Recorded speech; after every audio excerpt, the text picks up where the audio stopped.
Hey, what's good, YouTube? So, right now I thought that I'll just do a video, and some of these YouTubers, channels that's, has a decent amount of views and all that. I just feel like something needs to be said, when it comes up to these car channels. Some YouTubers, I'm not gonna call them out, but, some of them that have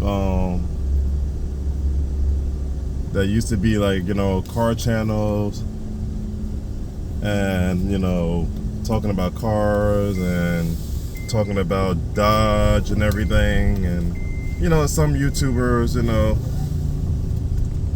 that talk about some car issues and all that and car repairs.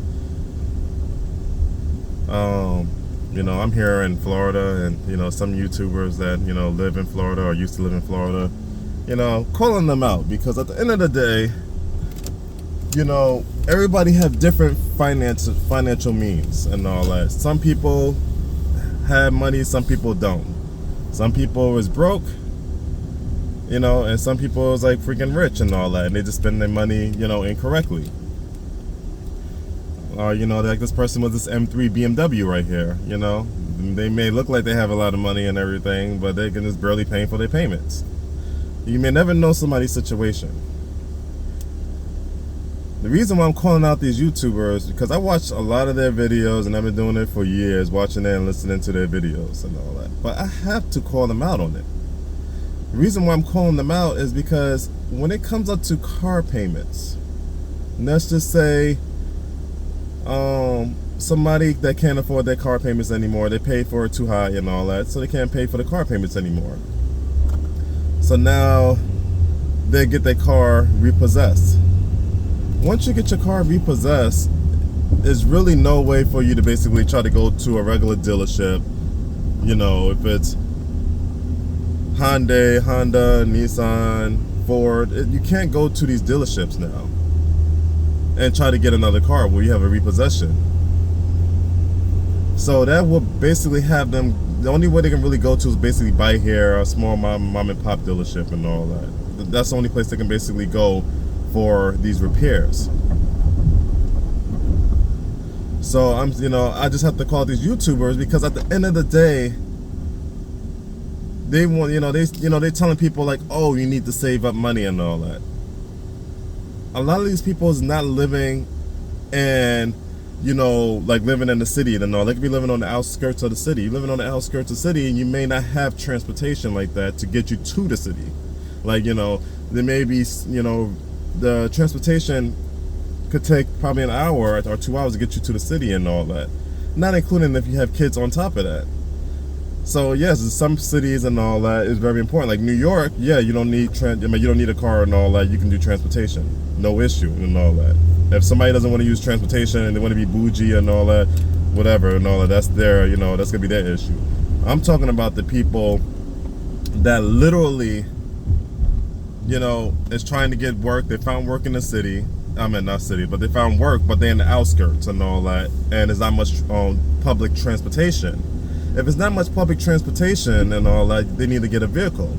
If you need to get a vehicle and all that, like if you need to get a vehicle, you'll do anything basically to get the vehicle. Basically, you'll do anything to basically get the vehicle. So if you have to, if you have to spend a lot of money on interest rates and all that, if you got to spend a lot of money on interest rate to get the vehicle, then you got to do what you have to do for your family and all that. Don't tell people that you need to save up, or you need to wait for your credit to get better so that you can get yourself a really good vehicle from a regular dealership, Honda, Nissan, Ford, whatever. At the end of the day, these people who's working minimum wage jobs and all that, they don't have the time and luxury to wait 6 months or wait to a year to get a decent car. Like, yes, they may have missed a payment or two, or or some. I heard some places that, yeah, if you miss the payment, anytime after you miss the payment, it could be a week or 2 weeks later, the dealership can just repossess the car real quick and all that. It could have been one of those situations that they was waiting for their next paycheck and all that, and the car got repossessed. But it just irritates me that they tell these people like, oh my goodness and all that, because of the fact that your car got repossessed. Now you have to wait 6 months to a year to build your credit up.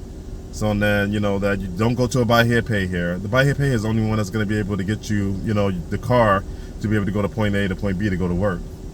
Like I said, some of these places don't have public transportation at all. You need a car and all that.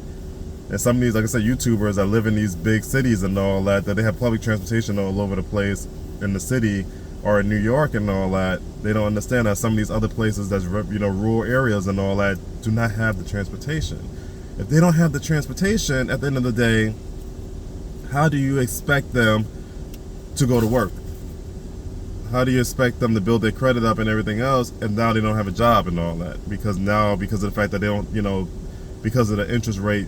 Like, yeah, unfortunately, you got to get yourself into an interest rate that's going to be 20% or 28%. Yeah, it's going to really suck, because at the end of the day, that's the only way you'll be able to get yourself to point A to point B is get yourself into a car to be able to get to work and all that. So, yeah, I agree with the YouTubers when it comes up to, with the interest rates and everything else. You're basically paying on interest rate and all that, mostly on the car and all that, before you can actually pay on the value of the car.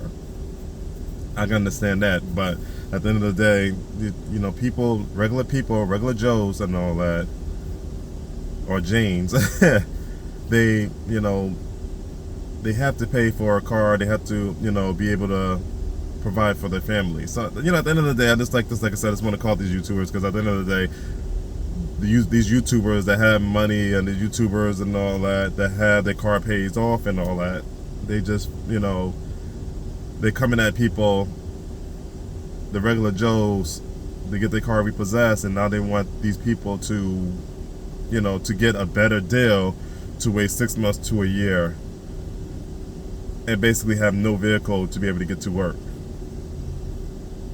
So I applaud the people that, yeah, you may pay 25%, 28% and all that on your car interest rate, but hey, you're trying to get to work and back. You're trying to support your family and all that. It's like nobody should be homeless, or nobody should be trying to struggle because of the fact that they don't want to pay 28% on the car, and that's the only way of income, is being able to get a car and be able to get to work and all that. So hey, if you got to pay 20%, 28%, and then you got to support your family and all that, do what you have to do.